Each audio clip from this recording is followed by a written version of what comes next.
patiekti prie Bangkoko žymybių. Mes visi šlapi.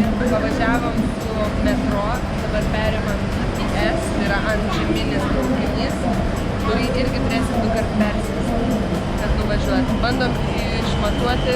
Sargiai atvažiuoja. Labai susimoka taip važiuoti ar taksi. Taksi važiuos per galvą.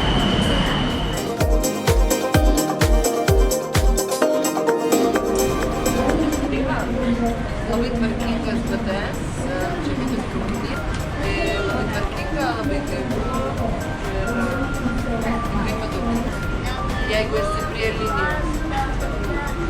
Kokia su prie linijos krašto? Kiek temperatūra?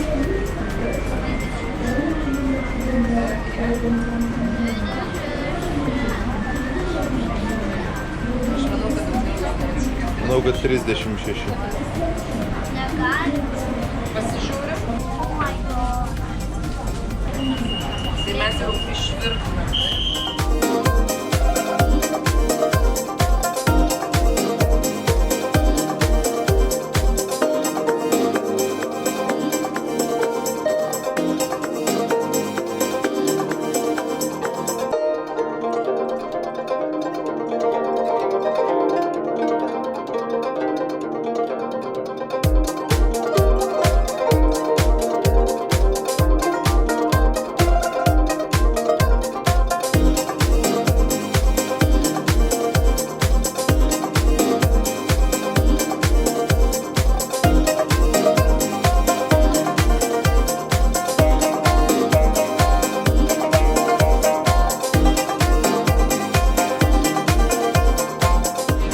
Dabar eisime į laivą, bandysime, čia yra toksai triukas prie stotelės laivo, kuris yra kaip autobusas, stovi dar pilna turistinių, kur čardžina dvigubai ir plukdo į tas pačias vietas. Šią kartą aš susimaišiau, plaukiau turistinių, atgal paprastų, tai pabandysim dabar rasti vieną arba kitą ir perplaukti upę.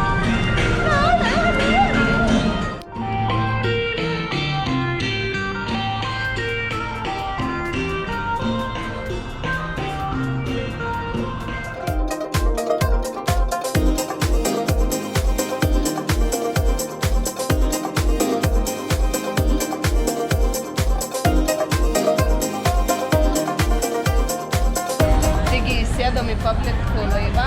Čia yra startinė stotelė prie metro, kas laukia. Tai kai jau sustojimo stotelės yra, tai ten reikia labai greitai išlipti ir iššokti.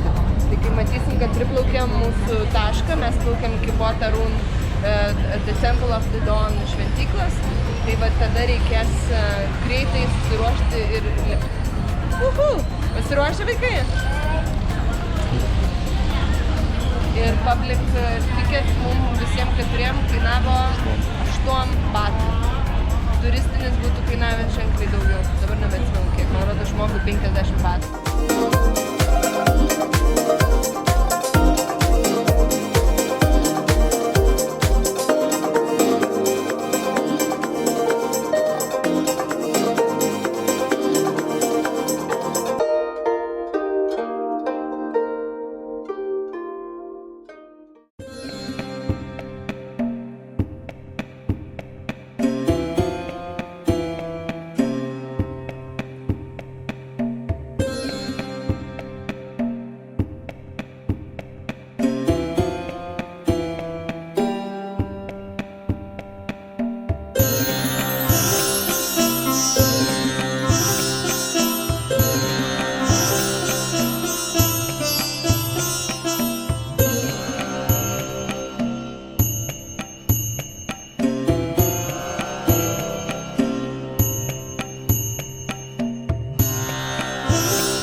toks buvo mūsų šeštadienis. Išbandėm taksi, išbandėm antžeminius traukinius, metro, pasižiūrėjom šventyklas, pamatėm daug gražių vaizdų, tikiuosi, kad nors truputėlį to grožio pavyko perteikti ir jums. O kviečiu žiūrėti kitą seriją, kurioje mes plauksim greitų laivų ir maitinsim dramblius bananais. Jo, tai likit kartu, linkėjimai visiems ir iki kitų kartų. Čiau!